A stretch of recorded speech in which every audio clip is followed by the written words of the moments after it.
Hey guys, welcome back to Yaya's Reading Nook. My name is Stephanie. If this is your first time here, welcome aboard. If you've been here before, thanks for coming back.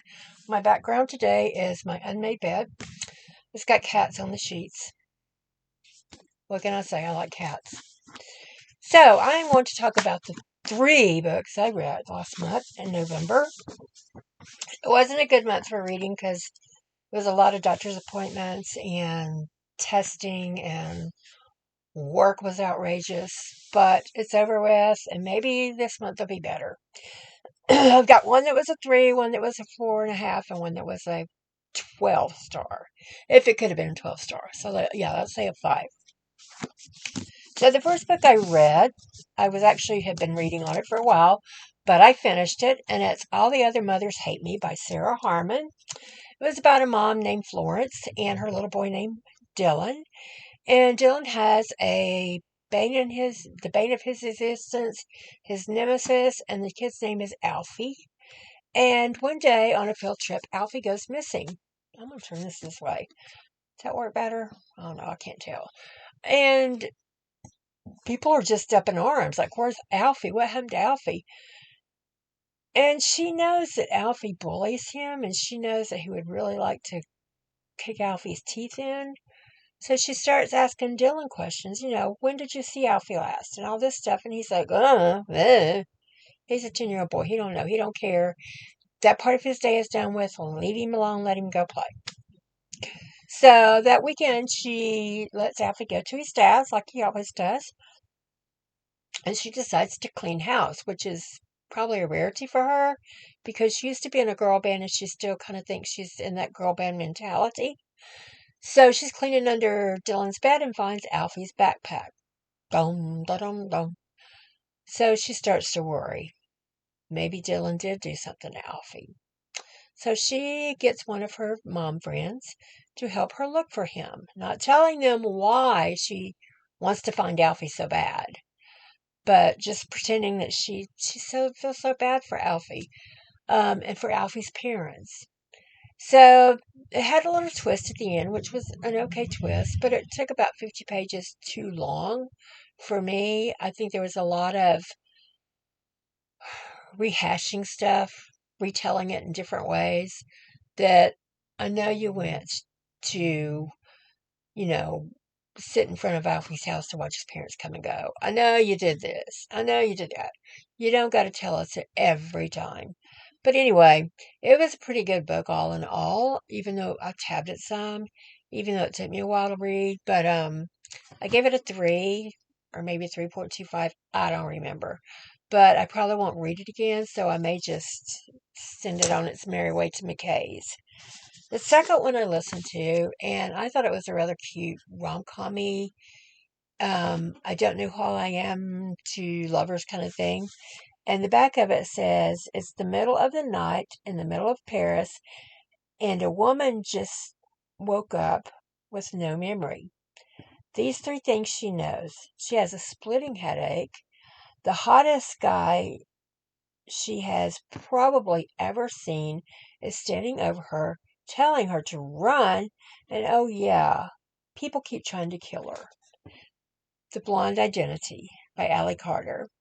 This is about a woman, her name is Zoe, and she's an identical twin to her sister Alex, and the guy that's standing over her thinks she is Alex. Alex is a spy, so is this guy named Sawyer, and she's like, I don't know who I am. And then after a little while, he kind of figures out, okay, she really does have a twin sister. Now, what's your name? And she's like, I don't know what my name is. I just told you I can't remember. So he gives her a piece of paper and a pen and just tells her to doodle. And she writes, Zoe. And he says, that's your muscle memory in your brain. Your name is Zoe. So she just wants to find her sister and find out how she got here. He wants to find her sister because he thinks her sister has gone rogue. And he needs to bring her in or shut her down. So it was a fun romp through Europe, through London, through Paris, I think they came to the States at one time. And then the end, the twist was really cute. The end actually was the beginning of the second book that I finished reading today, which is called The Blonde Who Came In From the Cold. And that's about Alex. So I'll talk to you guys about that at the end of December. Number one favorite will probably be on my top 5. I don't know if it's going to knock Framed off the number one place or not. It may be a tie for number one. And it is The Mad Wife by Megan Church. And Lulu is a 1950s wife and mom. And she's got a little boy named Wesley and a baby named Esther. And her husband goes to work, and she does like the garden club, and they play bridge in the afternoon. But the house across the street from them is where her best friend used to live, and they have moved on, and another family moves in, and Lulu is not liking it. The man is older, the woman is younger, much younger, and they have a little girl, but they also have 2 boys that are in school, away in school. So Lulu is determined to find out what's going on with these people across the street. Do they have some nefarious secrets or whatever? And she breaks into their house. She rifles through their stuff. She steals Bitsy's cat. But her mind is not looking at things that way. The big thing says here, they called it hysteria. She calls it survival. And I don't want to tell you the big twist of it, but oh my gosh. My mouth fell open. And I was like, oh my gosh. And then she ends up in a sanatorium, which is basically an asylum.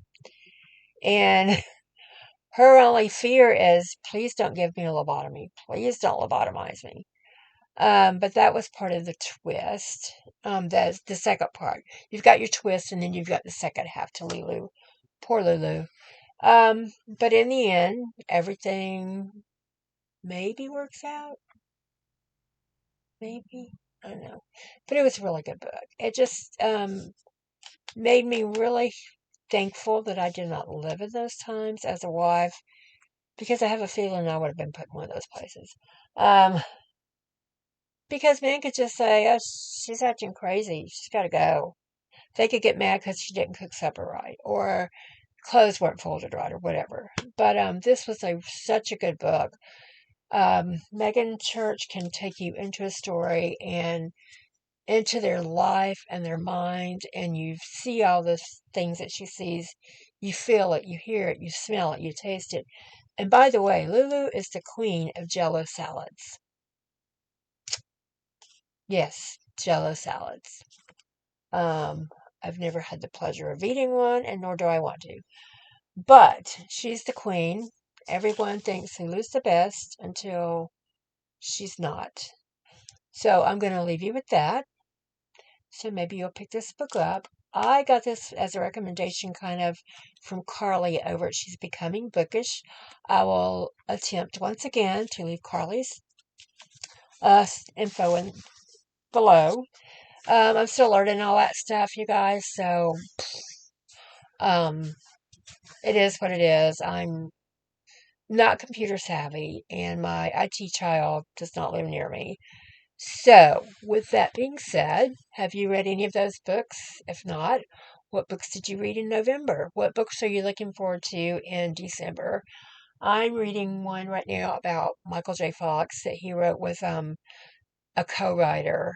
I guess it's just kind of like maybe a ghostwriter that helped him, and it was about his time on Family Ties and also doing the Back to the Future while working on Family Ties, which I've always loved Michael J. Fox as an actor, but, kudos to him so far.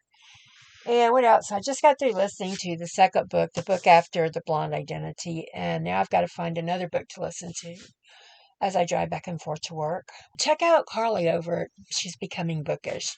She is a fantastic person to get recommendations if you are into historical fiction. And it's historical fiction, they say from the 80s, but y'all, I was alive and kicking in the 80s, so we're bucking it back to at least No. But historical fiction-wise, she is the go-to for me in getting recommendations. I've become attached to Carlie because she's always got some great recommendations, and I'm going to get those books one day, and I'm going to read them, and I'm going to tell you about them. But until I do, you guys have a great rest of your night, rest of your day, weekend if that's the weekend, and I will see you in the next video. Bye.